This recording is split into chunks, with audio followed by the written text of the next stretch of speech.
নমস্কাৰ বন্ধুসকল, জ্ঞান সংজ্ঞা ইউটিউব চেনেললৈ আপোনালোকক সকলোকে স্বাগতম জনাইছোঁ। বন্ধুসকল, আজি আমি জানো আহকচোন বৈজনাথ জ্যোতিৰ্লিংগ আৰু মুৰুদেশ্বৰ মন্দিৰৰ বিষয়ে কিছু কথা।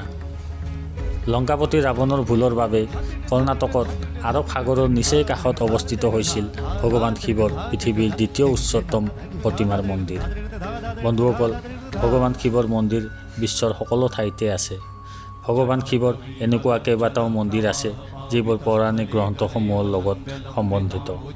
কৰ্ণাটকৰ মুৰুদেশ্বৰ মন্দিৰৰ সম্বন্ধও ৰামায়ণৰ কালৰ পৰাই প্ৰচলিত হৈ আছে আৰু এই মন্দিৰ সেই সময়ত স্থাপনা কৰা হৈছিল যেতিয়া লংকাপতি ৰাৱণে ভগৱান শিৱক প্ৰসন্ন কৰি আত্মলিংগলৈ লংকালৈ গৈ আছিল। দেৱতাসকলে ৰাৱণক ছলনা কৰি আত্মলিংগটো মাজ বাটতে ৰাখিবলৈ বাধ্য কৰাইছিল আৰু ৰাৱণে যি ঠাইত আত্মলিংগটো ৰাখিছিল সেই ঠাইতে বৈজনাথ জ্যোতিৰ্লিংগৰ স্থাপনা হৈছিল। আৰু এই মন্দিৰ ভাৰতবৰ্ষৰ দক্ষিণ ভাগত কৰ্ণাটক ৰাজ্যৰ কুন্নুৰ জিলাত অৱস্থিত আৰু ইয়াৰে কিছু আঁতৰত মুৰুদেশ্বৰ মন্দিৰো অৱস্থিত হৈ আছে।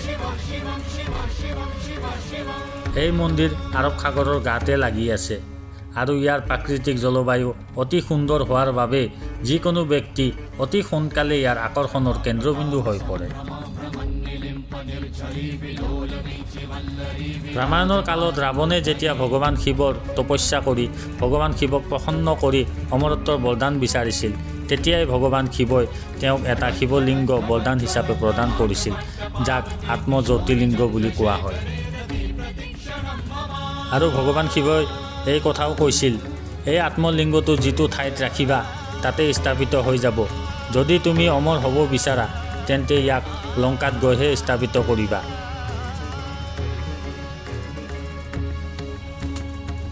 দেৱতাসকলে ৰাৱণক অমৰ হোৱাটো কেতিয়াও বিচৰা নাছিল।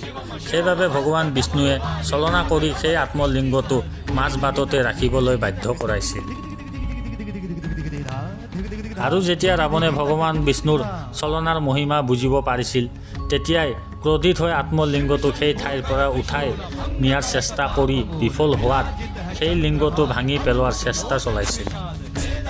আৰু তেতিয়াই সেই লিংগটোত মেৰুৱাই অনা কাপোৰ এটুকুৰা উৰি গৈ মুৰুদেশ্বৰত পৰে আৰু এই দিব্য বস্ত্ৰৰ বাবেই সেই ঠাইত তীৰ্থস্থানৰ আখ্যা দিয়া হয়। মুৰুদেশ্বৰ মন্দিৰত ভগৱান শিৱৰ 123 ফুট উচ্চতাৰ মূৰ্তি স্থাপনা কৰা হৈছে।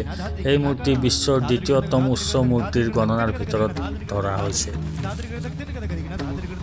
আৰু এই মূৰ্তি এনেধৰণৰ বনোৱা হৈছে যাতে এই মূৰ্তিত সূৰ্যৰ পোহৰ দিনভৰ পৰি থাকে আৰু সূৰ্যৰ পোহৰত উজ্বলি থাকে। এই মন্দিৰ পাহাৰৰ ওপৰত অৱস্থিত আৰু ইয়াক তিনিওটা দিশত আৰৱ সাগৰে আৱৰি আছে।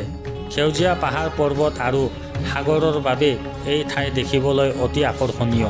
এই মন্দিৰৰ মুখ্য দুৱাৰত দুটা বিশাল হাতীৰ মূৰ্তি স্থাপিত কৰা হৈছে।